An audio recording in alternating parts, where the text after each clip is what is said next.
बाज लोग कहते हैं जानवर को ज़बह करना जुल्म है। हज़रत इब्राहीम अलैहिस्सलाम की सुन्नत है। अल्लाह ने हलाल ज़बह का तरीका बताया है जो दर्द कम करता है। ये अल्लाह की रज़ा और मदद है। इतना पैसा जाया। लोग कहते हैं कुर्बानी में लाखों रुपए जाया होते हैं। ये अल्लाह का हुक्म है। गोश्त 3 हिस्सों में तकसीम होता है। गरीबों को खाना मिलता है जो साल भर नहीं मिलता। ये ज़या नहीं बरकत है। बाज कहते हैं कुर्बानी से माहौल खराब होता है। इस्लाम सफाई का दीन है। अगर जिम्मेदारी से कुर्बानी की जाए और बाकियात को ठीक तरीके से जाया किया जाए तो माहौल मुतासिर नहीं होता। अल्लाह ने तवाजुन सिखाया है। ये पुरानी रस्म है। लोग कहते हैं कुर्बानी आउटडेटेड रिचुअल है। ये अल्लाह का हुक्म है। सूरतुल हज आयत 37। अल्लाह को ना गोश्त चाहिए ना खून बल्कि तकवा चाहिए। ये अल्लाह की इताअत की निशानी है। लोग कहते हैं ये सिर्फ दिखावा है। जो खुलूस से अल्लाह के लिए करता है वो दिखावा नहीं।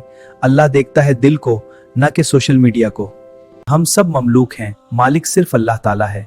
वो हमें जैसे चाहे हुक्म दे। अगर वो फरमाते कि मुझसे मोहब्बत साबित करने के लिए खुद को या अपने बच्चे को कुर्बान करो तो क्या करते?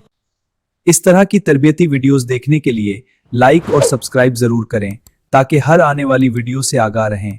आपके देखने का बहुत शुक्रिया।